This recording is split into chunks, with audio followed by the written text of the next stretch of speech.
แล้วเงินเฟ้อกับอัตราแลกเปลี่ยนมันต่างกันวะคนละเรื่องโอเค พอเราเข้าใจว่าเงินเฟ้อกับอัตราแลกเปลี่ยนมันพัวพันกันไว้วะอัตราเงินเฟ้อหมายถึงการคิดไล่ราคาสินค้าและบริการอยู่ในประเทศเฮานะมีกระตาสินค้าดอกสมมุติรายการมีจักรลอยรายการสินค้าเฟ้อมีเขาไข่สินหมูสินงัว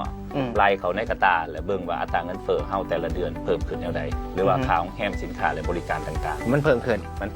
อันนั้นเฮาเอิ้นอัตราเงินเฟ้อ